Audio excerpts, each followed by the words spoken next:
Yorùbá ohun tó jẹ́ sábàbí rèé kó tó di pé Fúlàní gbà lọrin lọ́wọ́ wa ìran tó bá ti ń dìtẹ̀ mọ́ra wọn àǹfààní wọn jíjù ní dùnù. kíákíá lọmọ ogun Fúlàní dé bíi bàbá ìṣùá wọ́n dé tẹ́sítẹ́sí tọkọ̀tọkọ̀ wọ́n gbé ogun Fúlàní wọ̀yọ́ ogun fẹjú tán ogun ajàmọ́ mààlà ogun kẹrù ogun pọmọ ọ̀tẹ̀ ní Yorùbá ṣe tó fọ̀yọ́ àkọ́kọ́ jẹ́ ṣé gbogbo yín ń gbọ́ làbárè. kàkà kílẹ̀ òkú ṣíṣá nílẹ̀ àṣá kó tó di pẹ́ǹtì dánijọ́sí àwọn lẹ̀ ṣígbá ìwà wo ni ó lọ sàn ju pé kápógun ló pọba Ìlọrin Àfọ̀njá lógún pààrẹ Àfọ̀njá sí. wọ́n máa kí lọ́kùnrin mo kí lóbìnrin mo kí ọmọdé mo bẹ́ẹ̀ ni mo kí àgbàlagbà mo kí wa pé a kú dédé àsìkò yìí àsìkò bójú ọjọ́ ti rí ẹdẹ ojú bí o bóun ló ti rí lọ́dọ̀ tiyín ẹ káàárọ̀ ẹ káàsán ẹ kúrọ̀lẹ́ ẹ káalẹ́ ẹ kú dédé àsìkò yìí mo kí gbogbo mùsùlùmí kárí ayé pé Jumot Mubarak mo kí wa wípé Jímọ̀ tọ́jú ètò ní kò ní jákì mọ́ fún wa láyé wọ́n sì kí gbogbo ọmọ ìyá mi tó wò mí láti Mọ́kà torí ó yà mí lẹ́nu ẹnìkan pè mí lánàá ó láwọn wà ní Mọ́kà bí táwọn lọ sí àjì ẹ tún sì wà rí mi wò ń bẹ̀ ó láwọn wò mí clear tó ẹ ṣé o gbogbo ẹ̀yin tẹ́ wà ní àjì mo kí yín pé ajímọ̀ bùrù ẹ ṣe àṣeyọrí lọ́dún ìlàgbára Ọlọ́run ọdún tó ń bọ̀ àwa náà á jọ lọ ni náà lónìí èyí tí mo rò lọ́kàn mi tẹ́lẹ̀ ọ̀tọ̀ ṣùgbọ́n mo ti decide pé àkókò kákùjọ tátán bẹ́ẹ̀ ni mo kúkú ti decide pé ẹjẹ́ àjọ tátán Àyùbá ó ní màá bá wọn tátán délẹ̀ o ẹjẹ́ àjọ tátán délẹ̀ tó bá kú jẹ́ pé ń tá ṣe rèé tákọ̀ọ́kọ́ fọlẹ̀ Yorùbá ilẹ̀ káàró òjíire mọ́ láàrin ara wa síwájú kọ́lọ́ tó yọ̀ǹda odidi kọ́ńtì fún wa láàrin káàró òjíire torí pé mo rí pé àwọn ọmọ Aláàfin àwọn ọmọ Ọ̀yọ́ àwọn kọ̀ọ̀kan kì í ṣe gbogbo ọmọ Ọ̀yọ́ o fídíò tí mo ṣe lánàá mo rí àwọn ọmọ Ọ̀yọ́ tó pè mí tí wọ́n dẹ̀ sọ̀rọ̀ ẹ torí ẹ̀ pé kódà máa kan dídí sọ fún mi ní pé kí n wo friday card ẹ̀ ránṣẹ́ sí mi orúkọ yẹn lóòótọ́ orúkọ ọba kan ni ó lápò ní bó ṣe wà ó lóun náà tọ́ sápèrè yẹn pé bọ̀ kí lóun fẹ́ fi ṣe ó ní 40 years ní tó ti wà l'Amẹ́ríkà nígbà tí tó ń fẹ́ fọ àpèrè yẹn ṣe pé bọ̀ ọ̀kan tó wà dé ṣe yìí kò tẹ́ àwọn ń tà wọn lọ́rùn bàbá yẹn sọ bẹ́ẹ̀ inú mi dùn ni mo ṣe sọ pé kì í ṣe gbogbo ọmọ Ọ̀yọ́ mọ́ but àwọn kan wà lọ́yọ̀ọ́ yẹn tó jẹ́ pé wọ́n pẹ̀lú ẹni tó ń kó bá ọ̀wà dé ọ̀dọ́ ẹni tá a bá kọ́ níkà tó bá ṣe ìka ti wà nínú ẹ̀ ní láti ṣe akúndó ìmájì mo sọ̀rọ̀ kan wẹ́rẹ́ lánàá pé ẹnìkan kọ mẹ́sẹ̀jì sí mi olókọ epistle gan lókọ kìí ṣe mẹ́sẹ̀jì ó kọ tílẹ̀kùn ó dẹ̀ mọ́mọ́ fi Islam bójú wípé lórí pàjẹjẹ Muslim brother I will never be part to any nonsense anybody bá ṣe àti injustice mi ò like injustice láyé mi in fact mo lè kú síbẹ̀ tí n bá rí pé mi ò kí ẹ̀ ẹ̀sìn tó bá wọn kẹ́ anybody say I'm a Muslim tí Muslim bá ṣe tí ò dáa sẹ́lẹ́sìn mi máa gbaná ojú mùsùlùmí yẹn ni máa kọ́ bọ̀ lójú gan ètò ṣe ìkí kò dáa tí bá dẹ̀ ráwọn tó fẹ́ chance Islam máa kọ́wọ́ bọ̀ ibi kí tí ẹ fẹ́ sì ṣe program mi àfi tí n bá rí pé ó ti di dandan kí n dáhùn ni màá sọ̀rọ̀ sẹ́ni ẹ bí wọ́n sáà mú ọmọ gbé mi mọ́ra because you are Muslim brother I don't care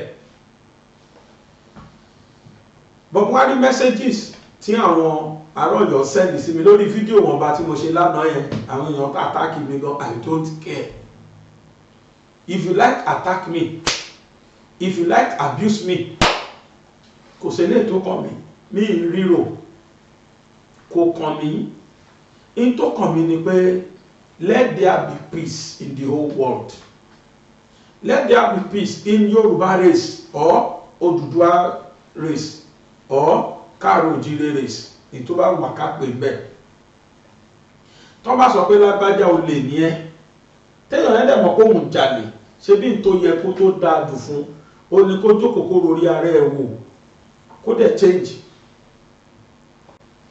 Wọ́n ní pé the only thing that is inevitable is change. Change nìkan ló jẹ́ pé kò sẹ́ni tí ò lè ṣe. You can change for better. Ìgbà wí àwọn sọ yẹ kẹ́ni yẹn gan ti mọ̀ pé tóun ṣe yìí àwọn èèyàn nífẹ̀ẹ́ sí kó dẹ̀ change. Bẹ́ẹ̀ni téèyàn bá láwọn kan lẹ́yìn tó ń sọ fún pé ń tẹ́ ṣe yìí ló dáa o la fẹ́ o ẹ máa ṣe lọ o tí gbogbo ayé dẹ̀ pariwo pé kò dáa. Ṣé bó yẹ kó nítọ̀hún ti mọ̀ pé àwọn tí wọ́n ń tì mí yìí wọ́n ń tì mí wọ́n náà ni. Ẹ̀yin ni kọ́kọ́ lẹ máa jọba lẹ kọ́kọ́ jọba nílẹ̀ Yorùbá. Ẹ̀yin ni kọ́kọ́ lẹ kọ́kọ́ dà láàfin. Kí ló wá dé tó wá jẹ́ pé àwọn ọmọlẹ́yìn yín fẹ́ dàlúrú ẹ̀yin gan náà support wọn. You always know me, I'm an advocate of peace. Ó tẹ̀ tí kò jẹ́ pé nìyẹn stigmatize me. Only I can see that you have deviated from peacemaker. Yes. Because ẹni tá à ń torí ẹ̀ sọ̀rọ̀ already láti make peace. Ó túbọ̀ balẹ̀ jẹ́ sí ní. Oríṣiríṣi là ń gbọ́ látọ̀dọ̀ yín. Oríṣiríṣi lẹ̀ ṣe tójú ń dùn yàn. If you tell me that I have deviated, I've deviated. And your kid cause it. Let him do normal. Let him do the rightful things. Sọmọ Yorùbá kẹwàá òwe yà lè change. Mo wò pé it is imperative for me to read it for the whole world láti gbọ́. Torí àwọn accusation kan wà ń bẹ tẹ́lẹ̀ accuse Ọọ̀ni. Ẹ̀yin ọmọ Ifẹ̀ ẹ bá mi pínṣẹ́ yìí fún bàbá wa Ọọ̀ni. Although it will be too primitive for that king láti máa deny irú nonsense rumours yìí. It's just a false allegation. Máyì sọ nínú ọ̀rọ̀ ẹ̀ wípé Ọọ̀ni pa àwọn ọmọ Ifẹ̀ nítorí pé wọ́n fẹ́ tú àṣírí ẹ̀ látara gold tó ń jí wàtà tó ń jí tà fún àwọn Chinese. Àwọn ọmọ Ifẹ̀ tó wá gẹ̀ẹ́tì ẹ̀ ó pa gbogbo wọn. See that allegation. Ẹ wo táwọn ọmọ Ọ̀yọ́ sọ fúnra wọn láàrin ara wọn. Màá kà fún wa. Ẹni ẹ pè mí lẹ́ẹ̀mejì ọ̀tọ̀ọ̀tọ̀ mi ń dá lóhùn torí pé gbàrà tí mo ṣe fídíò níjẹta ó ní fídíò yẹn wá sẹ́ndì fídíò gbà tí Ọọ̀ni lọ sọ́dọ̀ Sultan of Sokoto. Inú mi dẹ̀ dùn pé wọ́n kọ yíà sí wọ́n kọ yíà tí Ọọ̀ni lọ sọ́dọ̀ Sultan of Sokoto wọ́n kọ yíà yẹn sí bóyá 2012 or 2010. Mo wá bí ẹni yẹn léèrè náà ó dà pé 2015 àbí 2016. Mo wá bí ẹni yẹn léèrè wípé ṣé Fúlàní ti bẹ̀rẹ̀ sí ní jí wa gbé gbogbo ìgbà yìí ní tẹ̀rọ tí déètì yẹn mọ́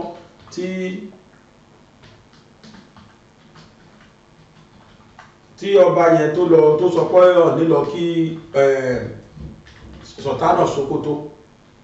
Ìgbà tí Ọọ̀ni lọ yẹn Fúlàní ò tí máa jí wa gbé.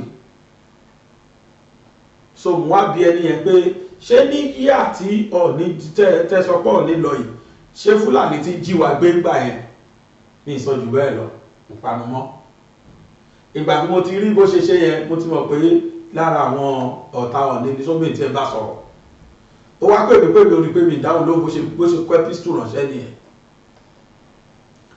Any with due respect, it is so unfortunate that the bloggers have been infiltrated by big pocket monarchs to cause unnecessary confusion in Yoruba land. Àwọn ẹni gbé rumors yẹn kiri ti pẹ́ wípé Ọọ̀ni san owó fún àwa sọ̀rọ̀sọ̀rọ̀ kan.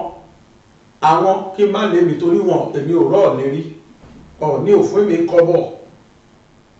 So wọ́n máa ń gbé rumors yẹn láàrin àwọn ará Ọ̀yọ́ wípé Ọọ̀ni ti san owó fún àwọn sọ̀rọ̀sọ̀rọ̀ kan láti máa bú ọba Ọ̀yọ́ Alaafin. Kí dẹ̀ ló fà á?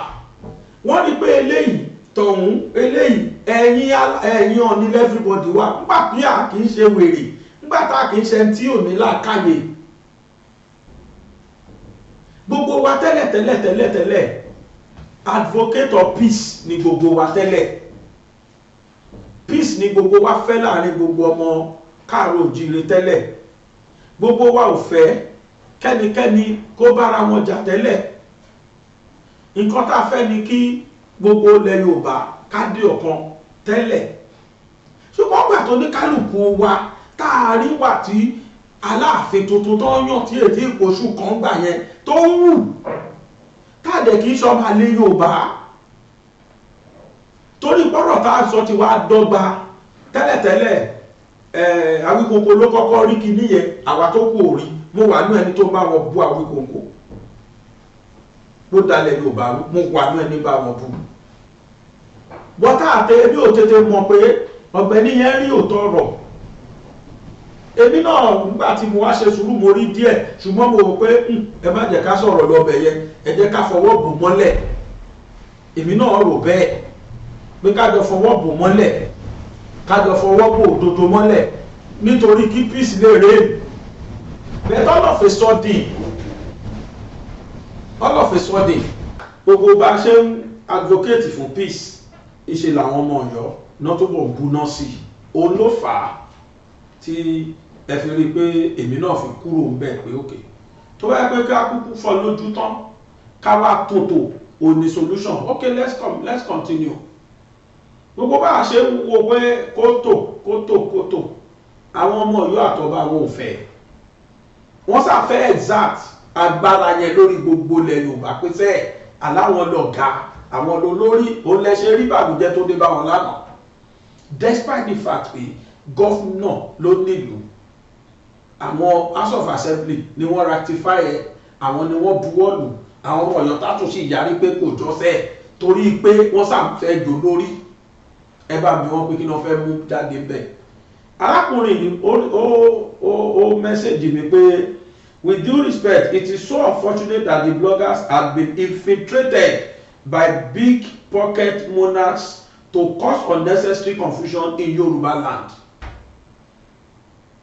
Mo wá wò pé àwọn wo ni big pocket monarchs Alaafin abẹ́mu Ọọ̀ni wọ́n ní pé Ọọ̀ni fún wa lówó kò sọ gbẹ́gbà táwọn èèyàn rí gbogbo nǹkan tí Alaafin ṣe gbogbo wa pátá wọ́n ní ọ̀rọ̀ wèrè ló máa ń yàtọ̀ ọ̀rọ̀ ọlọ́gbọ́n ìkan náà ni gbogbo presenters pátápátá ibì kan náà la máa sùn tá a máa dojú kọ nígbà tó bá jẹ́ pé orí bá ṣe ń orí ọlọ́gbọ́n ni èèyàn lè gbọ́n tó ṣẹlẹ̀ sí bàbá ọba Ọ̀yọ́ tó jí kínú ẹ̀ dùn náà bó tiẹ̀ ti wù kó jẹ́ pé wọ́n dìnnà yẹn láàfin but it is very very clear it is very imperative ó ṣúọ̀ wípé wọ́n na bàbá yẹn pé sọ pé Aláàfin ló nà ó àmọ́ wọ́n na bàbá yẹn láàfin wíyá wọ́n sá Aláàfin gbà tán nà ta ló pọlọ́pàá pé kán arrest bàbá yẹn blogger wo nínú ẹ̀ máa wá dùn tó máa kọrin reke Aláàfin we don't need to be paid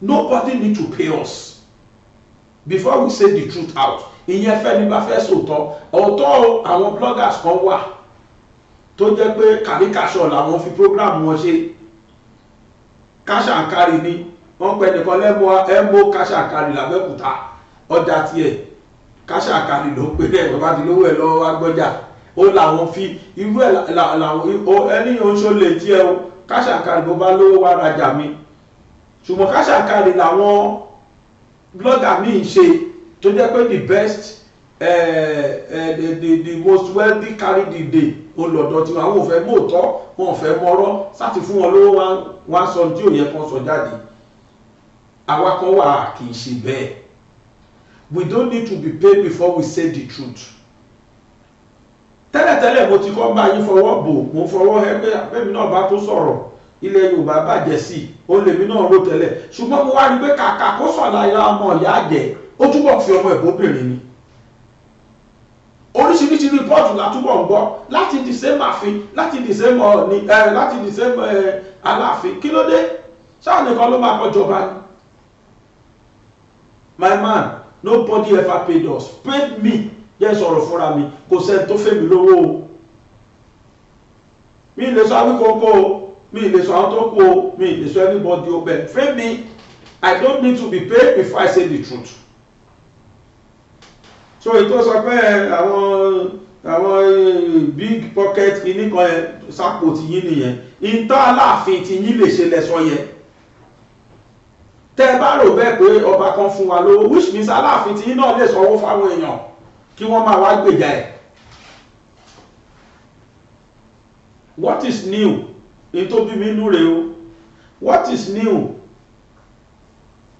what is this new Alaafin's crime in paying a reciprocal visit to Sultan of Sokoto that travels all the way from the north to grace his coronation at Ọ̀yọ́? Dáàdi wa ẹjẹ mi lè rè sá ṣé Sultan of Sokoto nìkan ló travel wá kí wá grace occasion coronation Aláàfin? Kí ló dé tí Aláàfin ò lọ sọ́dọ̀ àwọn tó kù? Kí ló dé tó jọ́dọ̀ ọ̀dọ̀ Sokoto nìkan ló lọ? Ṣó ti lọ kí Ọọ̀ni àbọ̀ ní òwà tí ó kìíṣàn bọ́ torí pé ìjà àgbà tí Aláàfin yìí ń jà níjọ́ wo ló ti lọ Ọọ̀ni kò dìsáàfù kó lọ kí wípé ẹ ṣe tẹ́ wá bí coronation wa ẹ wá justify pé ó yẹ kó Ọọ̀ni lọ ó yẹ kí Aláàfin yìí lọ kó lọ kí Sokoto ṣó yẹ kí Sokoto wá síbi coronation rárá tá ń ránṣẹ́ tá ń pè é ta ní ránṣẹ́ ta ló pè é tí Sultan fi ń wá ojú Sultan fọ́pọ̀ orí gbogbo àwọn tí wọ́n ń pa nílẹ̀ Yorùbá tó lóun wá kí tó wá k'Aláàfin ṣó yẹ k'Aláàfin ti recognize rárá ṣó yẹ kó recognize rárá ṣe bí bàbá Yorùbá l'Aláàfin yín claim ṣó yẹ k'Aláàfin recognize Sultan of Sokoto tẹ́wàá justify pé ó yẹ ó necessary Sultan tó wá látòdì yànyàn north tó wá grace occasion ó dẹ̀ yẹ kó lọ ṣe reciprocal greeting sí kó lọ kí ó fi Ifẹ̀ sílẹ̀ kò kí Ọọ̀ni t'Ifẹ̀ ṣùgbọ́n ó lè lọ kí Sultan of Sokoto torí ẹ̀ justify lílọ ní ẹ̀sìn.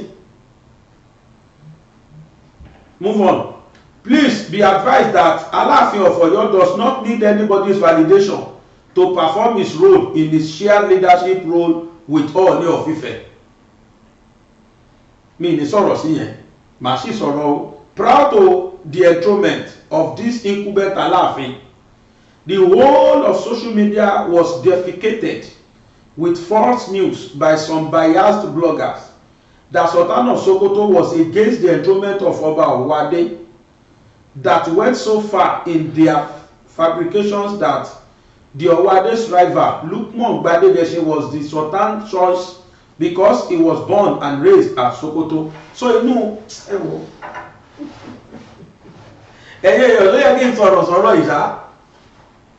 You can see how mannerless kò ló yẹ kí n lò, how brainless the writer of this epistle, how brainless he is. Ó ti fi hàn mí pé some indigenous of Ọ̀yọ́ presently wọn ò ro làákàyè kan tó ṣe nǹkan mọ́, làákàyè ti jìnnà sí wọn. Àwọn kan wà lọ́yọ́ yẹn tí wọ́n ní làákàyè wọn, àti tó wà l'Amẹ́ríkà o àti tó wà London. Ẹni bá mi sọ̀rọ̀ Amẹ́ríkà ló wà o, mi ní dárúkọ ẹ̀mí dẹ̀ ní fi nọ́mbà ẹ̀ hàn for his own respect. Let me still respect him, but tó bá kọjá ààyè máa fún tán pátápátá. Ìtòsí kọ yìí lóní rẹ jẹ ni. Mo ti kọ́ ní kí n fojú fo ọ̀rọ̀ yẹn dá, but mo rí bọ́rọ̀ yìí ò lọ bẹ́ẹ̀. Àwọn mo ṣe lọ ka àwọn kíní yẹn dáadáa full àwọn allegations kọ̀ọ̀kan tó fi kàn mí tó fi kàn ní mo fẹ́ rí fúùtẹ̀ ni mo ṣe wọ́n mọ́tò wá tún ká. Àwọn ọ̀rọ̀ tí ò ṣe é gbọ́ sétí.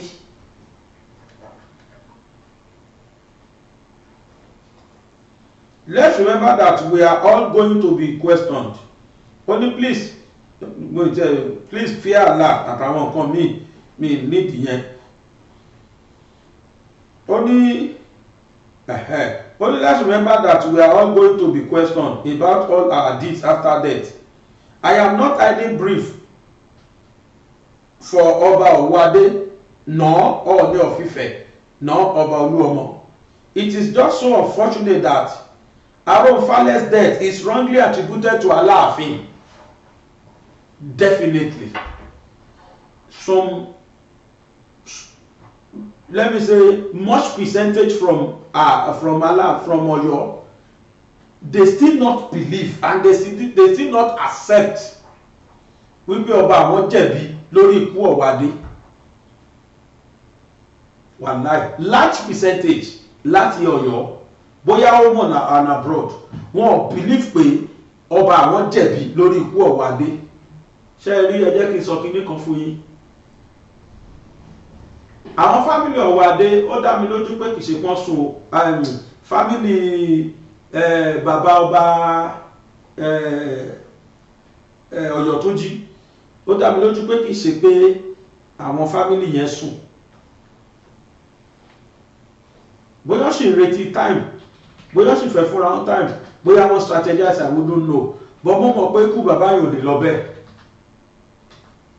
Mo mọ̀ pé ikú yóò lè lọ bẹ́ẹ̀. Irrespective of class or creed, crime is crime. Murder is murder. Because nílùú bàbá yẹn tó dẹ̀ the injury to sustain ló pa is murder case. Culpable homicide. So wá depend lórí family. Tó bá wọn family yẹn pé kán bá wọn ṣe case wá ṣe wá dẹ̀ win. Because they have all evidences to prove. Right up bàbá yìí sì fi hàn mí pé àwọn ọmọ Ọ̀yọ́ àwọn kan lọ́yọ̀ọ́ large percentage ọmọ Ọ̀yọ́ ò gbàgbọ́ pé ọba àwọn jẹ̀bi lórí ikú bàbá Ọ̀yọ́ tó jí. Ọ̀pọ̀lọpọ̀ wọn ò wọ́n sì fọkàn sí pé in tó ṣẹlẹ̀ yẹn dáa. Whereas in tó ṣẹlẹ̀ yẹn ò dáa, kì í ṣe nǹkan rẹ̀. Mo fọlọ́ ọba búra tó ṣẹlẹ̀ yẹn kì í ṣe nǹkan rẹ̀. Nǹkan tìjú ni. Máyì tó wá rí fàṣẹ sí pé wọ́n ti deny ẹ̀ then gbogbo yín rò pé bóyá fault ọba àwọn ni fault tàwa ni.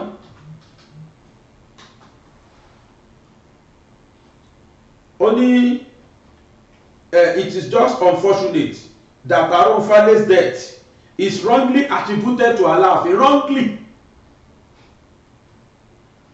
Yes, he died in a mysterious circumstances shortly after the allegedly incident at Alaafin's palace. Fortunately, you acknowledge that there was an incident at Alaafin's palace.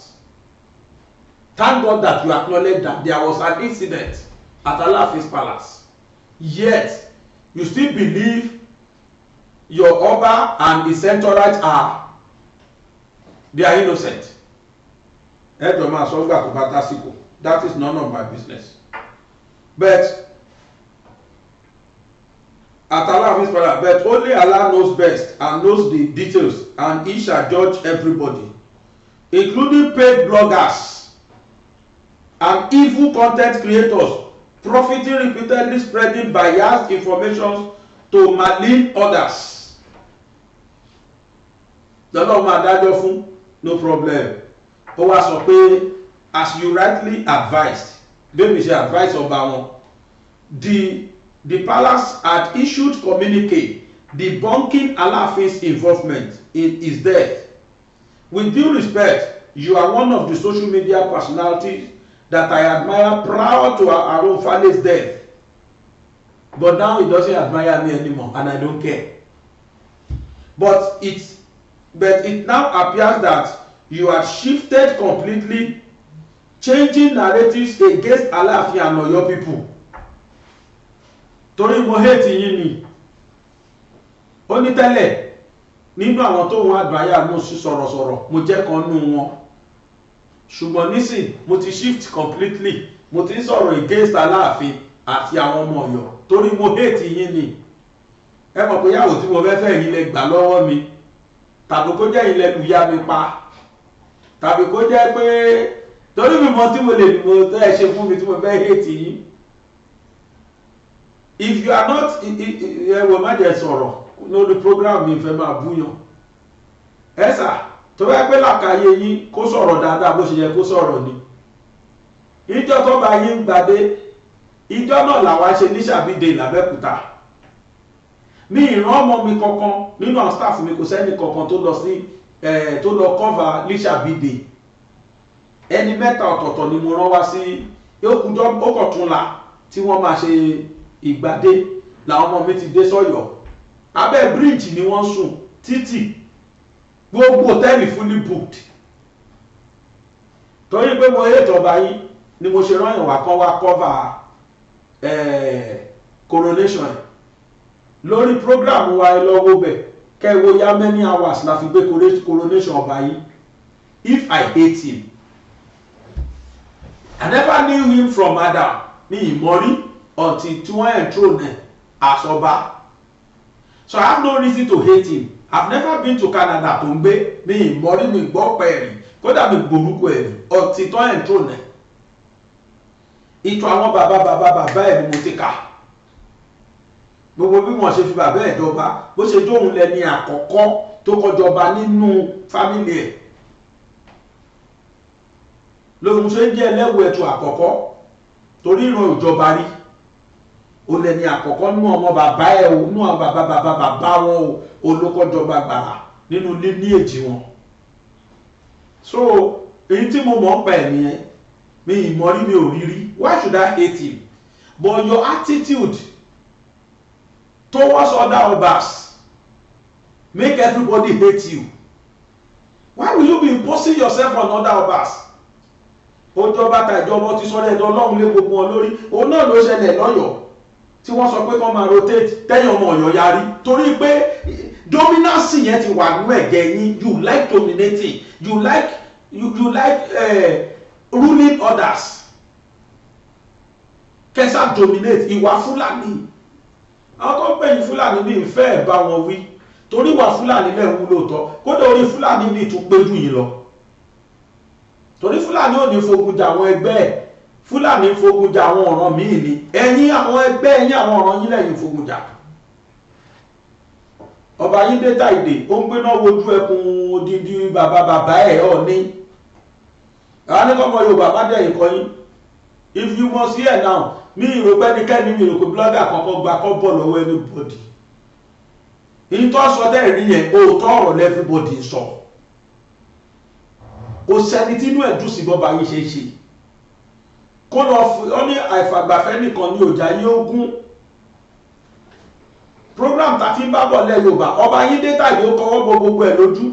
Ẹ tún wá gbọ́ tuntun tẹ́ni yẹn sọ. N tó mú mi ka ọ̀rọ̀ yìí gan rèé o. Mo kọ́ka díẹ̀ níjọ́ tí mo kà mo kọ́ka díẹ̀ mo sọ̀rọ̀ lórí ẹ̀ lánàá.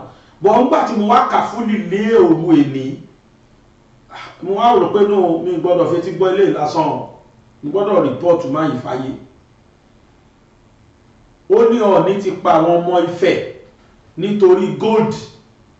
It's a very biggest allegation against Ọọ̀ni's personality. In fact, I even report this man pàápàá fún Ọọ̀ni kí yẹn sue ẹ̀ for defamation of character until when he bring proofs wípé Alaafin pa àwọn ọmọ wípé Ọọ̀ni pa àwọn ọmọ Ifẹ̀ nítorí gold. Ó ní gbogbo wealth tó ń flaunt káàkiri yẹn ó ní ṣe bá àwọn ọmọ Ifẹ̀ náà nípa tó ń jí gold kù. Ẹ jẹ́ àkàdé bẹ̀.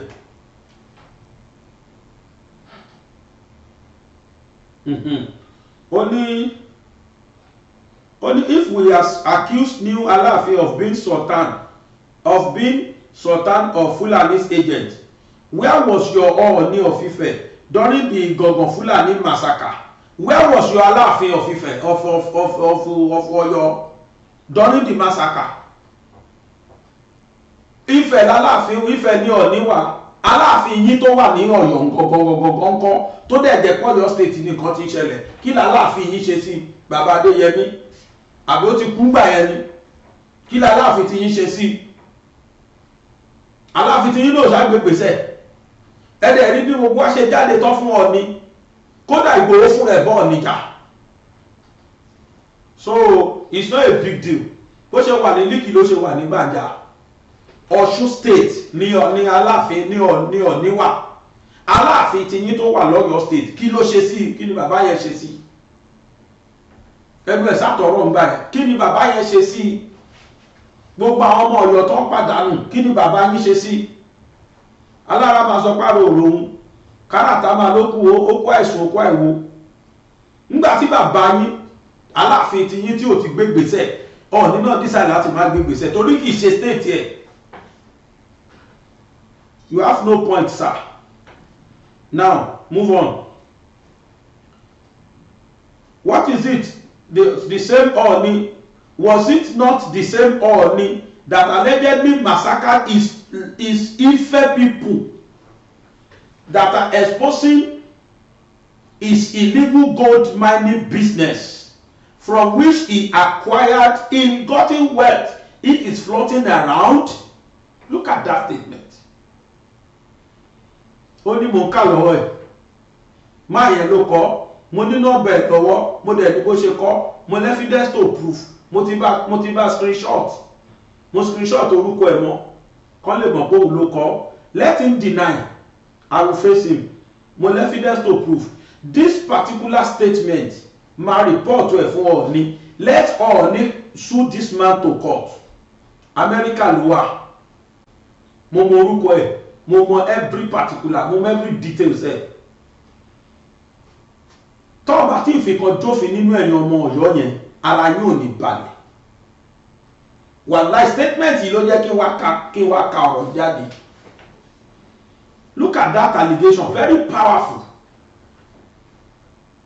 Was it not the same Ọọ̀ni that allegedly massacred his Ife people? Àwọn tó allege ẹ̀yẹ wàá sọ. That allegedly massacred his people, his Ife people, that are exposing his illegal gold mining business from which he acquired his ill-gotten wealth. It is flaunting around. What evil collaboration existed between Ọ̀jájá and Chinese gold miners? Ṣé ti gbọ́? Before Alaafin's visit to Tinubu, there was me tell Kankokomo.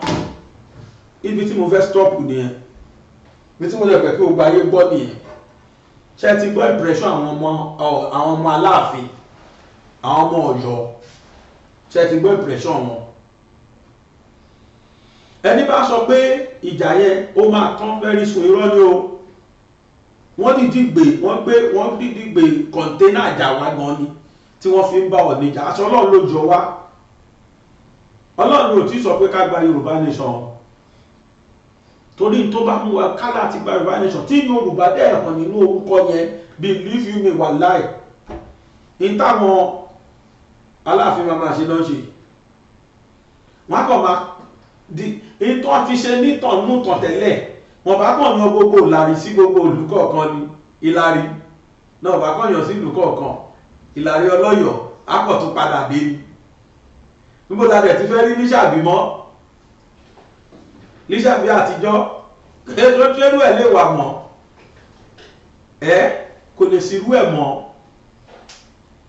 Kò lè sírú ẹ̀ mọ́. So Ọlọ́run ló yọ wá. Nísìnyí tábà ti ń jẹ́ Yorùbá, wọ́n ti claim báwọn làwọn ní Yorùbá land. Àìmọye fídíò stadẹ̀ ti rí pé kán gbẹ́nu sọ́hùn àwọn kọ́ ni wọ́n ní. Mo tún gbé bàbá kan wá lẹ́nu màá níbò náà tún bá wa sọ̀rọ̀ ká lè mọ̀ pé gbogbo ẹnu lásán tó ń jà lọ́yọ̀ ìjà just fumbling. Irọ́ tó tóbi náà pa. Ṣé ẹni mo ṣe parọ́ mọ́ Ọọ̀ni? Bàbá yìí ò kúkú sọ̀rọ̀. Gbogbo occasion tí bàbá yẹn bá ń lọ pàápàá peace ló máa ń preach. Mo ní mẹ́sẹ̀jì kan lọ́wọ́ bí occasion kan náà ni Ọọ̀ni lọ. Ó tún lọ preach peace bẹ́ẹ̀ ni. Believe you me, tí bá sí pàwọn èèyàn sọ̀rọ̀ ni. Ọọ̀ni lè dìde lọ́la kó lọ kí Aláàfin. Kò sí tó kàn. He doesn't care. I couldn't imagine. Kẹ́ẹ̀dẹ̀ bínú orí títí kẹ́ẹ̀ má fi fìlà dé dodo. Gbogbo lẹ Yorùbá pátá gbogbo lẹ káàró jíire ló wà lẹ́yìn Ọọ̀ni. Èyí tó bá wù yín ni kẹ́ ẹ ṣe. Ẹ máa dáṣọ yọ yín. Àwa tó kò bá yín ṣe. Ọ̀tí tó bá yín bá yí padà. Àwọn tí tẹ́yìn ọmọ Ọ̀yọ́ náà bá yí padà. Láì ṣe pé ẹ yí padà gbogbo lẹ Yorùbá pátá padà lẹ́yìn yín. Ẹ ṣe tó bá wù yín.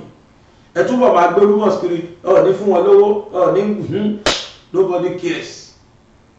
1 billion tí ẹ̀nà fẹ́mi Ọọ̀ni wọ́n ti parọ́ ọmọ ẹ̀ kó fẹ́mi lówó jọ torí Ọlọ́run wá fẹ́mi o wá fún mi lówó o mo ń bọ̀ náà ẹ jẹ́ á gbọ́ dictionary message tán ní fún wa. ní orí la fi mọ bá ilẹ̀kẹ̀ la fi mọ jòjì èdè wa làmì ìdánimọ̀ wa pẹ̀lú ìgbìyànjú kéde Yorùbá kó má dohun ìgbàgbé kó má dohun àfisẹ́yìn tegun fi sọ ọ̀mọ̀wé Gbẹ́ngà Fágbọnú ti kó jáde dictionary Yorùbá aláwòrán kúnlẹ́kàkì ogun fọ́fọ́ láti ìbẹ̀rẹ̀ dópin ló ṣàtúpalẹ̀ àwọn ọ̀rọ̀ Yorùbá tó ta kókó pẹ̀lú àlàyé lẹ́kùnrẹ́rẹ́ látẹnu olùkọ́ àgbà kò ṣe é mọ̀ níní fún gbogbo ọmọ Yorùbá o àgbàlagbà tàbí àwọn ọmọdé ìsẹ̀yìn àwọn àkójọpọ̀ ọ̀rọ̀ Yorùbá tó ta kókó tó lé ní ẹgbẹ̀rún mẹ́tàlá pẹ̀lú àwọn àwòrán tí yóò mú òye ọ̀rọ̀ yéni ní kankan. dictionary Yorùbá ti wà jákèjádò ilé ìtajà àti ilé ìkàwé jákèjádò àgbáńláyé. fẹ̀yìn tẹ́ ẹ fẹ́ rà tàbí tẹ́ ẹ fẹ́ kun lẹ́kọ̀ọ́ janturu. ẹ̀yin tẹ́ wà ní United Kingdom. ẹ jẹ́ kò sí ìyáàfin Dorcas Amusan Fagbonu ní 119 Little Hutton Lane Bradford BD5 OHT tàbí kẹ́ ẹ pè wọ́n sórí ẹ̀rọ ọ̀bánisọ̀rọ̀ yìí +447401222557. ẹ̀yin tẹ́ wà lórílẹ̀‐èdè Amẹ́ríkà ẹ máa pọ̀ sí ọ̀gbẹ́ni Olúwaṣọ́ṣọ́yà ní 601 Cypress Station TR Unit 510 Austin Texas tàbí kẹ́pẹ́ wọ́n sórí ẹ̀rọ ìbánisọ̀rọ̀ +17577273552. ẹ̀yin ti Europe ẹ kàn sí ìyáàfin Mary Buckner Eriksbo Pittsburgh Ostergaard 3242434 Angel Gogglebox City ní Sweden tàbí kẹ́pẹ́ wọ́n sórí ẹ̀rọ ìbánisọ̀rọ̀ yìí +4673832999. ẹ̀yin torílẹ̀-èdè Nàìjíríà ìrọ̀rùn ló bá dé o ní ìpínlẹ̀ Ògùn ẹ máa kàn sí bàbá gbàgede ìmọ̀ tẹlifíṣàn tàbí kẹ́pẹ́ wọ́n sórí ẹ̀rọ ìbánisọ̀rọ̀ yìí 08130672361. ẹ̀yin ti ìpínlẹ̀ Ọ̀yọ́ ẹ pè ọ̀mọ̀wé Victor Taiwo sórí ẹ̀rọ ìbánisọ̀rọ̀ yìí 08126923916. kò ṣe é mọ̀ níní o fún gbogbo ọmọ Yorùbá o. ẹ káàbọ̀ padà bẹ́ẹ̀ ni gbogbo ẹ̀yin tí ẹ ti béèrè dictionary ẹ̀yin tí ẹ ti sanwó ẹ má wọrí dictionary yẹn á kàn yín lára lénìí Ògbómọ̀ṣọ́ ní Ìbàdàn ní Ọ̀yọ́ ní àwọn ọmọ Ọ̀yọ́ kan tiẹ̀ tún rà lọ́wọ́ mi o bí wọn bá lè rẹ níbọdì rà látọ̀yọ́ o láti Ọ̀yọ́ àwọn èèyàn náà tún wọ́n dà ó yàgbé lẹ́nu àwọn kan mo sọ pé àwọn kan wà torí wọn pé tọ́jọ́ mọ Ọ̀yọ́ tán wà lọ́yọ́ tí wọ́n sọpọ́ọ̀tì tí ọba wọn àtàwọn ará Ọ̀yọ́ mi ṣe so bóyín láàárọ̀ ìlágbára Ọlọ́run ẹni tó máa kó wá a máa kó rán wọn láàárọ̀ yìí ẹ̀yin tẹ́ tó sì fẹ́ rà dictionary yẹn rèé ìbéèrè pọ̀ jù lórí ẹ̀ èló ni mo ti sọ 29,000 ní dictionary fúnra ẹ̀ ṣùgbọ́n ẹ̀yin tẹ́ wà lẹ́kọ̀ọ́ tẹ́ wà Ìbàdàn tẹ́ wà l'Ógbómọ̀ṣọ́ tẹ́ wà nífẹ̀ẹ́ tẹ́ wà káàkiri ẹ máa fi owó kún owó mọ́tò ó dà yín tẹ́ wà nífẹ̀ẹ́ wà l'Ógbómọ̀ṣọ́ kọ̀ọ̀kan Ṣógbó Ìbàdàn làwa lè bá yín gbé dé ẹ̀yin àtònímọ́tò lè máa arrange bí wọ́n ṣe máa bá yín gbé dé bòmí tẹ́wà ṣẹ́wárí látàbẹ́kúta síbàdàn 3,000 làwọn onímọ́tò máa ń gbà lọ́wọ́ wa 3,000 owó mẹ́sẹ̀jì láti Abẹ́òkúta sẹ́kọ̀ọ́ 3,000 làwọn onímọ́tò máa ń gbà lọ́wọ́ wa Ifọ̀ Èkó 3,000 náà máa ń gbà so bẹ́ẹ̀ bá ṣe fẹ́ ṣe ẹ̀rọ 3,000 mọ́ 29 ó jẹ́ 32,000 yẹn oníkẹsẹ́ dìsáwà tábàdẹ̀ tí máa kó l'Abẹ́òkúta a máa pè yín ẹ máa bá onímọ́tò sọ̀rọ̀ àtẹ̀yìn àti onímọ́tò lẹ́jọ́ máa sọ̀rọ̀ ẹ sọ bí tẹ́ ẹ wà fún onímọ́tò àbílẹ̀ mọ́ bó ṣe máa gbé fún yín bó ṣe rí nìyẹn that is that matter account ẹ máa sanwó sí nìyẹn ní ojú ìwòran phone number mi ó wà ń bẹ̀ ẹ pè nọ́mbà yẹn ọ̀ tẹ́ bá ti sanwó tán ẹ fi rìsíìtì ránṣẹ́ sí nọ́mbà yẹn compulsory ni tí mi bá lórí receipt mi ní gbé jáde o mi ní fi rán wọn sí yín o so ẹ fi receipt yẹn ẹ fi ránṣẹ́ sórí WhatsApp tí n bá ti rí màá prepare bó ṣe máa gbé wá fún yín bó ṣe rí nìyẹn now finally ní ó dà pé weekend tó lọ yìí mo kàn sọ bí eré lórí program mọ́tò mi knock mo wá sọ bí eré pẹ̀tọ̀ ẹ̀yìn èèyàn ẹ ràn mí lọ for the first time in history látijọ́ mo ti ń ṣe fídíò mi since 2020 tẹ́yìn èèyàn ti ń bá mi bọ̀ mi ìyẹn fà sọ́rí wípé owó ẹ̀jọ̀ ẹ fún mi ní nǹkan kan mi ṣe rí mi tọrọ nǹkan rí lórí program mi láti 5 years ago mọ́tò mi wá knock, mo wá sọ pé mọ́tò mi knock o, tí bá rẹ́ni tó máa rà mí fún mi kí ẹ o, àbí ẹni tó máa fún mi lówó ẹ́ńjì, mo ní ẹ́ńjì tuntun o. Èdè táwọn èèyàn pè sí mi lórí program, mo ní láti delete fídíò yẹn ni. Mo kọ́kọ́ lọ́ọ̀kì comment, later mo kàn delete fídíò yẹn ni. Ó pé 24 hours mo ní kó lọ delete torí mo rí èsì táwọn èèyàn fún mi, ọ̀rọ̀kọ̀rọ̀ kún ẹnu ọ̀pọ̀lọpọ̀ àwọn èèyàn lórí program. Olólùfẹ́ Bàbá Gbàgede Ìmọ̀lẹ̀ pera yín, tí Bàbá Gbàgede Ìmọ̀ bá need help, kì í ṣe dandan kí n gbá àwọn èèyàn wá kẹ́ máa ràn wọ́n lọ́wọ́, èmi fúnra mi ń kọ́ tẹ́lẹ̀ nífẹ̀ẹ́ sí. Nígbà tí mò ń sọ̀rọ̀ yẹn ọ̀kadà ni mò ń gùn, later ni mo wá rò pé ṣe bí bàbá mi ní mọ́tò, kí n lọ gbà kan nú ẹ̀ kí n ti máa wọ́ kiri náà, ló fi jẹ́ mọ́tò dáàdi wa mò ń lò. Bẹ́ẹ̀ tó God be the glory, Ọlọ́run kì í fi èèyàn tiẹ̀ sílẹ̀. Mo ṣẹ̀ṣẹ̀ fẹ́ fún ẹ̀yin tẹ́ ẹ sọ̀sọkúsọ yẹn, mo ṣẹ̀ṣẹ̀ fẹ́ fún yín lésìsìn. Ìkan ní Bàbá Gbàgede àmọ́ géèmù yín, ẹ fẹ́ dọ́gbọ́n pawó wọlé síbo. Ṣé mo sọ fún yín pé ìyàwó ń jẹ mí ni? Ìkejì ní Bàbá Gbàgede, alágbárí ni yín, ẹ ti ń fagbárí sọ̀rọ̀, ẹ̀yin náà ti fẹ́ agbárí make owó. Do you know? Well, ẹ̀yẹ kí n sọ̀rọ̀. Mi ń fèsì fẹ́ anybody o, mo kàn ní kọ́ delete fídíò yẹn ni. Ẹlẹ́ẹ̀kẹta sọ pé ṣé àwọn ni káwọn wá lọ rẹ́ńjì fún ẹni?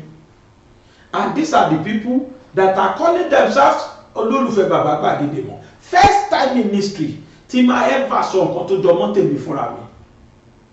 Àìmọye course ni mo ti gbà lénìí. Bàbá Gbàgede, a nídìí nǹkan báyìí, ìyá báyìí jẹ wá, kíní kan báyìí. Àìmọye tí màá ṣe lábẹ́lẹ̀ tí mi jẹ́ kẹ́nìbọ̀dì gbọ́.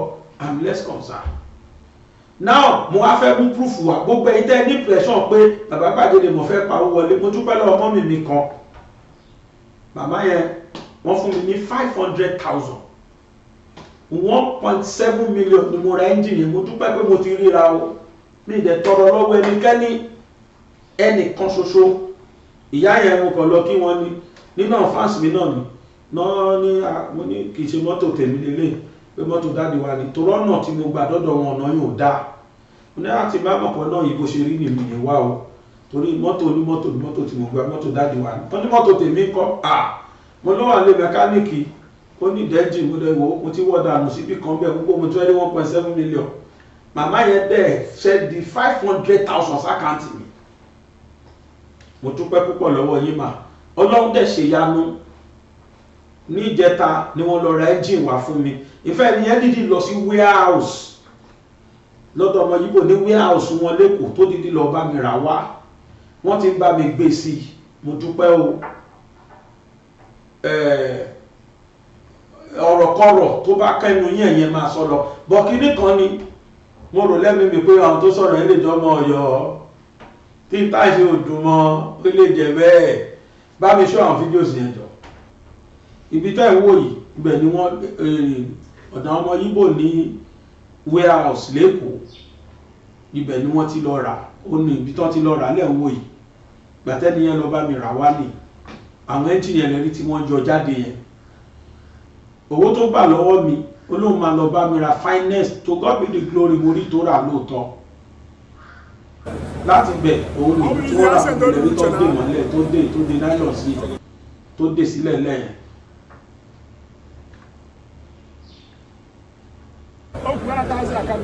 Ó lẹ̀ ń wò yìí.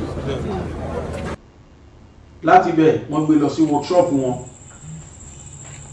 Òun náà ti bẹ̀rẹ̀ àṣedalẹ́ ni wọ́n ṣe lálẹ́ àná títí dalẹ́ àná. Òun náà ti gbé sí tẹ̀rí yẹn, kódà ó kìkì ẹ̀ tí mo gbóhùn ẹ̀ náà ti bá mi gbé sí yẹn. So èyí tẹ́ sọ pé mo fẹ́ dọ́gbọ́n rí owó jọ. Fortunately mọ́tò yẹn, ẹni bá dá mọ́tò yẹn mọ̀ òun rèé. Lógo wa gan wà lẹ́gbẹ̀ẹ́, ibi tá a lẹ lógo mọ́ iwájú àtẹ̀yìn, ẹgbẹ́ ọ̀tún àtẹ̀gbẹ́ òsì, òun lè rí lógo BGI yẹn lẹ́gbẹ̀ẹ́ ẹ̀wò yẹn. So bá mi tọ́pù bí BGI yẹn tó bá ti gbé débẹ̀, káwọn èèyàn lè rí pé èmi kọjá ẹni tó máa ṣe program tó máa fẹ́ fi kówó jọ. Bàbá Gbàgede tó fẹ́ fi style kówó jọ, ìkan tiẹ̀ lè bọ́lẹ̀ bẹ́ẹ̀ àti mọ gba agbárí ẹ̀ tó ń lò. Èmi kọ́ mi ìṣẹ́ ní ohun ṣalágbárí, and first time in history in my life tí màá ever sọ nǹkan tó jọ mọ́rú ẹ̀ problem ayé mi mò ń dágbé nǹkan mi fúnra mi mi ì gbé anybody sí mi ì dẹ̀ bẹ́ anybody rí so mo mọ̀ wá fún yín ní èsì ẹ̀yin tẹ́ ẹ̀ sọ̀sọ̀kúsọ ojúpẹ́ òun náà bá mi ṣe lọ́wọ́ ẹ̀ and tá a bá fi sọ pọ́ láàrin sọ́túnla màá gba mọ́tò mi padà lágbára Ọlọ́run mo mọ̀ proof wa kẹ́yìn tẹ́ ẹ̀ sọ̀sọ̀kúsọ kẹ́ ẹ lè rí ni ọdún mo mọ̀ pa ọmọ Ọ̀yọ́ ló máa sọ̀rọ̀ ìṣọmọ àwọn tínú wọn dùn sí mi ò lè sọrú ẹ̀ láíláí èmi ti delete fídíò ẹ̀mí dẹ̀ nídìí ìrànlọ́wọ́ ẹnikẹ́ni lẹ́yìn ìrànlọ́wọ́ Ọlọ́run mo dẹ̀ dúpẹ́ fọ́lọ́run pọ́lọ́run gbé ìrànlọ́wọ́ ẹ̀dì kiri mo dúpẹ́ fọ́lọ́run mo dẹ̀ dúpẹ́ lọ́dọ̀ òbí tó bí mi mo dẹ̀ dúpẹ́ lọ́dọ̀ Ọlọ́run tó pèsè fún mi níbi àṣírí agbára Ọlọ́run mọ́tò mi náà ti bá mi ṣe láìpẹ́ máa gbà padà ẹ ṣé o now finally ẹ jẹ́ ká lọ sí ọ̀dọ̀ bàbá wa Ọọ̀ni bàbá tó jẹ́ peace làwọn máa fi gbogbo ayé wọn wá wọ́n give speech kan for almost 12 minutes or 11 minutes ọ̀rọ̀ peace ni bàbá yẹn sọ ọ̀rọ̀ kásàjẹsọ kan lẹ́yìn tí wọ́n bàbá tí mo ní máa gbé wá lánàá máa fẹ́ kíkan náà professor yẹn bá wa sọ̀rọ̀ lórí ọ̀rọ̀ àwọn ọmọ Ọ̀yọ́ ìtàn tẹ́ẹ̀mọ̀ tẹ́ẹ̀ ń pa ìyẹn ni máa fi ṣe lọ happy viewing ẹ ṣé o. Growing up, I used to think, is there anything fundamentally wrong with a black man? Today is still a question I'm trying to decipher. But a lot of people, because of our very short attention span, probably you wouldn't have listened attentively to what Baba said throughout. But I listened very aptly. And thanks to Baba Legba, Dr. Ruben Abati, for this summary. I think it's a very strong take-home for all of us to know that to end poverty and hunger, it's in the hands of you and I. And it's about time for us to be serious. Look at what Baba said when he was with the president of Ghana and they were flying to Guinea-Bissau. And they got to the hotel, a Greenland full of milk and honey that can produce anything in this world. Yet, they got to the hotel, they saw imported apple, imported grape. The same thing happens in this our their country, Nigeria. I have so many examples. Even our leaders, governors and presidents, when they are hosting you, what they are using to feed you, they are all imported. Look at as simple as butter, as simple as basic dishes that they are going to give you to eat. They are all done outside the walls of our continent. So let us apply Baba Obasanjo's approach. I want all of us to look at ourselves from head to toe and talk truthfully to yourself. What is truly made in this country that I'm putting on? Everything, both internal wares and external wear. Some of us here, maybe only me, I'm about the only traditional ruler here. Maybe some underneath Bante, Aluwo, and all what have you. I inherited them from Baba Obasanjo anyway. But truthfully speaking, everything you eat on daily basis, your meal, where are they made? What you're wearing, where did they come from? From Anambra, from Abia, from Katsina, from Lagos State, from Ogun State, from Kogi State. Let's keep asking ourselves this question. For me, on this throne, I pay very conscious effort, and I can tell you boldly, almost 90% of what I'm wearing internally and externally, including the bante, is made from Nigeria. Do you want to find out about that bante? I know you will be very inquisitive about that. Baba, should I give them that go ahead to find out?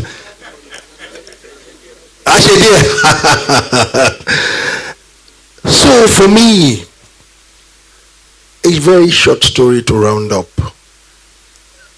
I did one project and I actually lured Baba to come and bless the project. And when Baba got there, I told Baba that we didn't spend $1 on this project. Baba was very amazed and couldn't believe it. Baba got very energized and said, okay, I'm going to spend more time. I was thinking I would just spend few minutes, but I'm so impressed, we all moved around. Time to sit down. I told Baba about the chair, everything, the people that made, I brought all of them out, including the TV, the AC, everything made in Nigeria, assembled, made in Nigeria. And that's the truth. So we sat down. I'm going somewhere.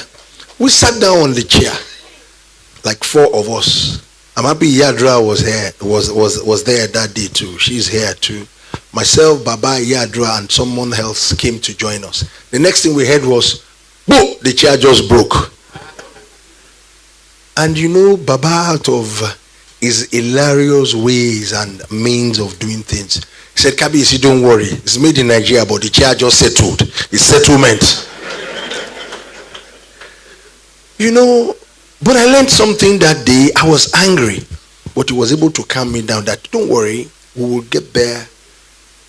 This is pure patronage.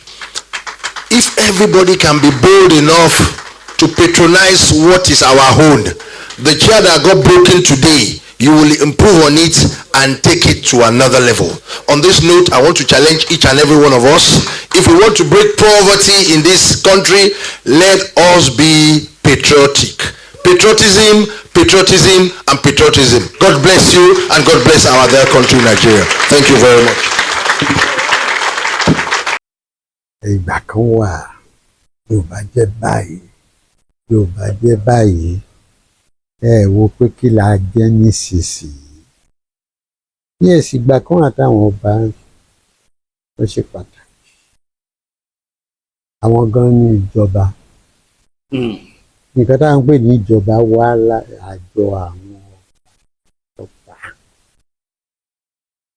Ṣùgbọ́n láti ìgbà tí àwọn òyìnbó ti dé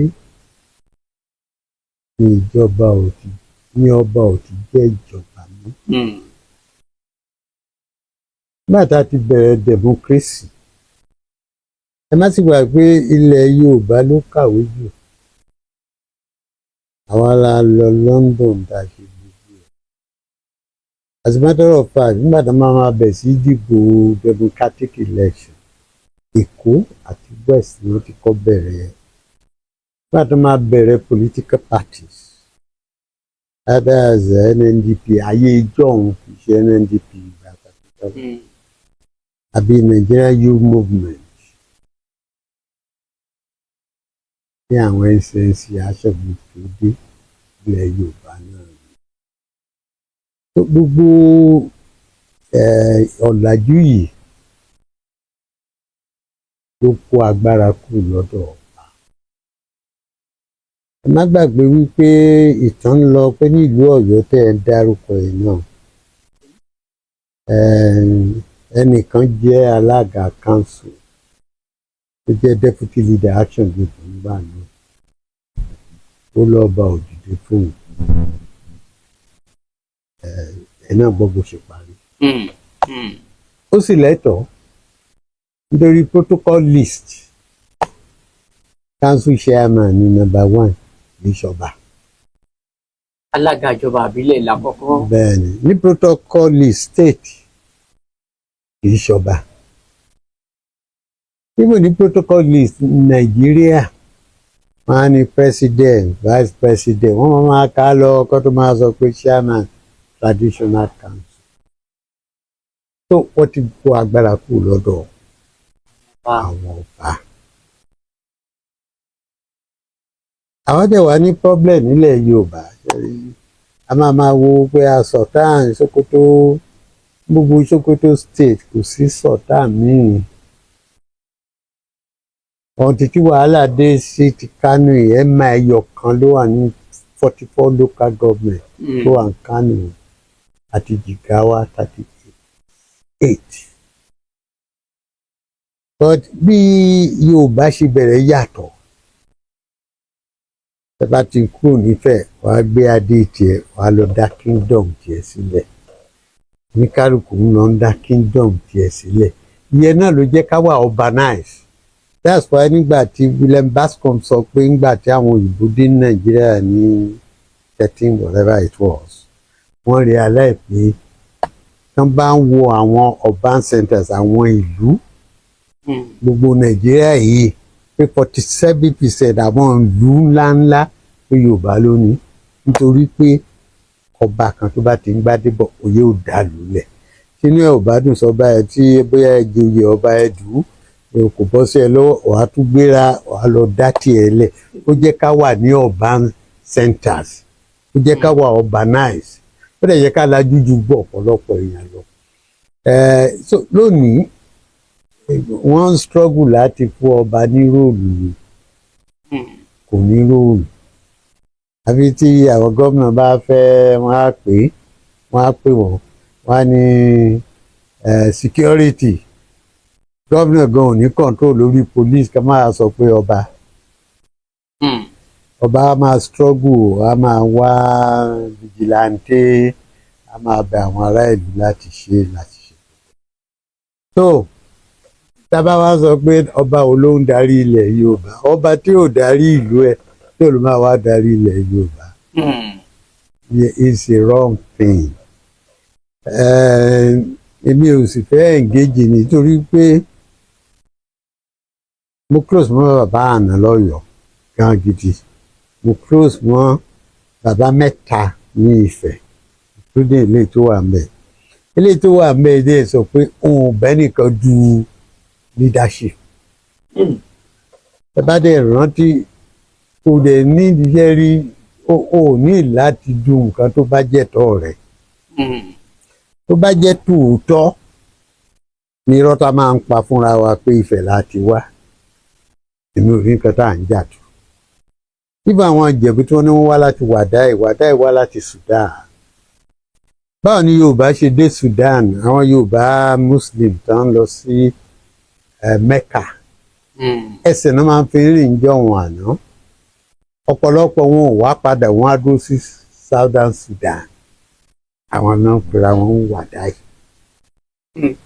so ibì kan ní Yorùbá tó lọ Sudan yẹn ti bẹ̀rẹ̀ kó tó wá sí Wàdáì wá sí Ìjẹ̀bú so tó bá jẹ́ tòótọ́ pé ibì kan láti bẹ̀rẹ̀ èmi ò rí nǹkan tá à ń jáde lórí nǹkan tó ṣe pàtàkì fèmí ó ní pé kí ni ìdàgbàsókè tẹ ẹ mú wá gẹ́gẹ́ bí kábíyèsí wo kábíyèsí Tẹjúmádé náà wọ́n fi ṣe Tẹjúmádé Adésọjí Adérẹ̀ Ifẹ̀ ò lè gbàgbé wọ́n máa rántí University of Ife ṣáájú ẹ̀ ní baba ńlá bàbá tó jókòó tì mí kábíyèsí Adémilóyè òun ló mú àlàáfíà wá tí àwọn Mọdákẹ́kẹ́ ṣe lè padà káfí ní gbogbo ibi tí à ń pè ní Èkìrèdé àwọn Ọ̀yọ́ tí wọ́n displace Mọdákẹ́kẹ́ ńgbà náà gbogbo ìlú yẹn olókùn wọn padà ó mú àlàáfíà wá. Tá dẹ̀ lọ sínú 1903 tá dẹ̀ lọ wo Gazette ti Colonial Office Lagos Colonial Office tó publish 1903 ó publish story kan nípa kábíyèsí Ọlálékan Olúbùṣe kìíní tó wà lórí oyè nígbà náà. Gómìnà general Èkó tó wà lẹ́kọ̀ọ́ ńgbà ẹ̀ ń jẹ́ McGregor. Ó ní òun ní wàhálà lórí àwọn ọba fóun ti ẹ̀mí lè tó ṣe pàtàkì jù. Àwọn sì rò pé Aláàfin ló yẹ káwọn pè nítorí wípé àwọn tó kọ ìwé nípa Yorùbá, gbogbo akọni Yorùbá, Ọ̀yọ́ ní jẹ́ Yorùbá, Ọ̀yọ́ ní jẹ́ Yariba, òun làwọn Nupe táwọn pè ní Yariba torí àwọn ni wọ́n bá ṣe nǹkan pọ̀ láti first Ọ̀yọ́ ilé wá sí Ọ̀yọ́ kejì débi tí wọ́n wà yìí. Àwa yòókù à ń ṣe Yorùbá. Bàbá ṣe gbadé nǹkan tá a bá ń jẹ́ là ń jẹ́. Èkìtì là wá, Àkókó là wá, Ọ̀wọ̀ là wá, Rẹ́mọ là wá, Ẹ̀gbá là wá. Tẹ́ bá rántí ìwé ìròyìn tó máa kọ́kọ́ ṣe ní Nàìjíríà gan-an, wọ́n pè ní ìwé ìròyìn Ẹ̀gbá àti àwọn Yorùbá. Ìyẹn ni pé Ẹ̀gbá òun ṣe Yorùbá. Nígbà tó dẹ̀ kọ ìwé wọn lórí àwọn Àjàyí Crowther ní opportunity láti kàwé, kọ́sìn ẹ̀ ni Samuel Johnson tó kọ History of Yorùbá. Ó láàbúrò kan òun ló wá publish ìwé yẹn, ó tó ọ̀tá àwọn ìwé yẹn bá ṣe gbọ́. So wọ́n mọ̀ pé Aláàfin òun ló lórí Ọ̀yọ́ Yorùbá. So wọ́n ní ṣé káwọn pé àwọn ẹni Aláàfin ò lè dá sọ̀rọ̀ àwọn, pé ẹyọ ẹnìkan ló lè dá sí ọ̀rọ̀ ọba nílẹ̀ àwọn ìpẹ́ni. Wọ́n á lọ ọ̀dùn. Wọ́n á ní Ọọ̀ni Olúbùṣe kó wá sẹ́kọ̀ọ́ ní Ọọ̀ni jáde bàbá gbogbo wa ni. Wọ́n ní tí ò bá jáde báwo la ṣe yanjú ọ̀rọ̀ yìí. Ìgbà tí wọ́n sọ yìí ó wà ní Gazette tí ò bá ẹ bá dẹ̀ ní fóun bẹ́ẹ̀ kó lọ Google ẹ̀. Visit of Ọọ̀ni to Lagos in 1903. Ọba Olúbùṣe Ọlálékan Olúbùṣe. Wọ́n ní gbogbo ìlú tó wà lọ́nà láti Ifẹ̀ torí ó máa gba Òṣogbo àwọ̀ train bẹ́ẹ̀ tó títí tó máa fi dẹ́kọ̀ọ́. Àwọn ọba yẹn ò gbọ́dọ̀ wọn ò ní kán máa kì í ṣòfin ni o. Àwọn mọ̀ pé wọn ò lè wà láàfin torí àwọn ọmọgbàtọ́ ni máa kọjá lọ́dọ̀ wọn. Ọba ò dẹ̀ ń pé méjì láàfin, Ọọ̀ni ni number 1. Gbogbo àwọn ọba yẹn ló jáde kúrò ní palace wọn tó wá dó síta títí Ọọ̀ni fi lọ tó fi padà, including Aláàfin ìgbà náà. Ẹni bá fẹ́ mọ superiority dáadáa kó lọ kọ́ Ifá. Bàbá dẹ̀ lọ wò dáadáa, bàbá Adéyẹmí history ó pé lórí wọn, history Clapperton, Richardson, Macpherson. Ọ̀tẹ̀ bá fẹ́ wo history Ifẹ̀ àti Yorùbá ẹ lọ sínú Ifá. Ifá jẹ́ kó yé àwa pé nítòótọ́ Odùduwà bí ọmọ, àwọn ọmọ jáde lọ, wọ́n fẹ́ nìkan sílẹ̀ síbẹ̀, àbí? Wọ́n dẹ̀ jẹ́ Ọọ̀ni. Ṣùgbọ́n Ọ̀rànyàn àbí Ọ̀rànmíyàn ọmọ Odùduwà ni.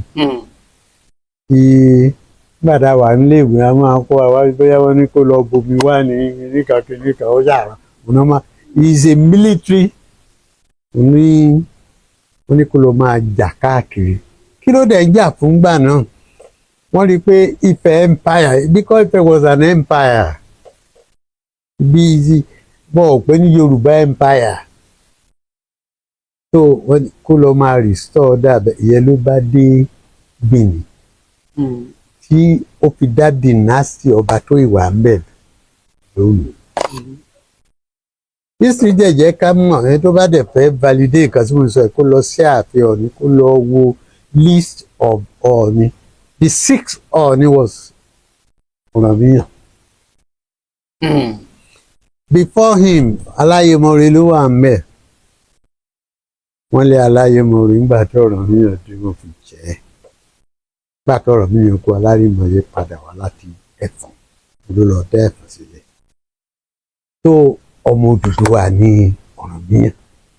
So àwọn tó máa sọ pé wọ́n kàn fi wọ́n ṣe aṣojú ni, story change in the course of it. But for me, gbogbo eléyìí ò important. Mo sọ ń sìn mo ní Ifẹ̀ tẹ́ bá jókòó tẹ́ bá sọ nǹkan táwọn ọba wọn ṣe lọ́kọ̀ọ̀kan. Nígbà tí mò ń wo Lisa Bide, àwọn ọ̀rẹ́ ọba bíi mẹ́rin ló jókòó papọ̀, mẹ́rin ni. Olówu jókòó, Láké jókòó, Gbàgùrà, Òkè Ọ̀nà. Ẹ wo ìbẹ́ẹ̀dì ẹ bó ṣe fashionable tó, bó ṣe bring unity and development. Nǹkan tí ọba bá mú wà ní làá máa rántí. Tẹ́bátà ẹ̀ sọ ti Ọọ̀ni tó wà ń bẹ̀ yìí tó lóun ò bẹ́ nìkan dupò. Ó gbéra lọ Kwara ní ẹyẹ ńkọrin àbí mi ìmọ̀ bẹ́ẹ̀ tán pọ̀jù ẹ̀, ó ní Ọ̀jájá yunifásitì síbẹ̀. Ó gbéra lọ Àkúrẹ́, ó ní housing estate, ó ní hospitality, ó ní film center. Ó lọ Òṣogbo, ó ní Ọ̀jájá shopping mall. Ifẹ̀ gan Ọ̀jájá shopping mall wà ńbẹ̀. Ní Èkó lẹ́bàá law school, ẹ̀rí Tango soft drink Ọ̀jájá ni.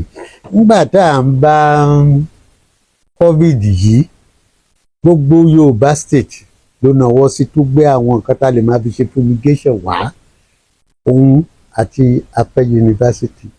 Irú àwọn kan tèmi fẹ́ máa gbọ́ ni ẹnìkan ò darí kí ẹ jẹ́ kí kábíyèsí tó ṣe ẹ̀ débẹ̀ ní Ọ̀yọ́ ó sọ nǹkan kan, ó ní òun máa gbé health medical center kan wá.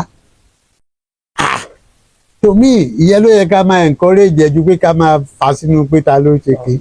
Ó dẹ̀ tún rán àwọn kan lọ sí China, I'm aware of this, so pé kán lọ wá investors wá tó máa develop Ọ̀yọ́. Ẹ jẹ́ kí gbogbo baálẹ̀ àti kábíyèsí kan develop ìlú wọn. Ẹ má fún wa níṣẹ́ tí ò necessary ṣe. Ẹ ṣeun dókítà olú. Ìdí nìyẹn o. Ọọ̀ni, he is not a son. He's a father. He's a father. He's sitting in the father's throne. Yeah. So he's not a way wọ́n bí Ọọ̀ni wọ́n bí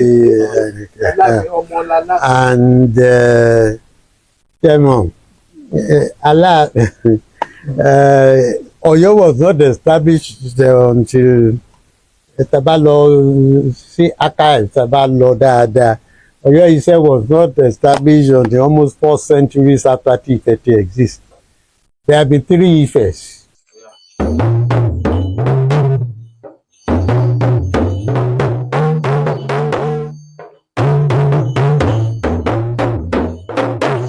Gbàgede ìmọ̀ òun ni kẹ́ ẹ máa gbọ́. Orúkọ mi kí n tó máa lọ ní orí ètò yìí, orúkọ mi ni Àyẹ́ntóyọ̀sí Ṣaworo nílùú. Gbàgede ìmọ̀ òun ni kẹ́ ẹ máa wò, kẹ́ ẹ máa gbọ́. Ó ń kọ́ yẹn lọ́gbọ́n, ó ń fún yẹn lóye.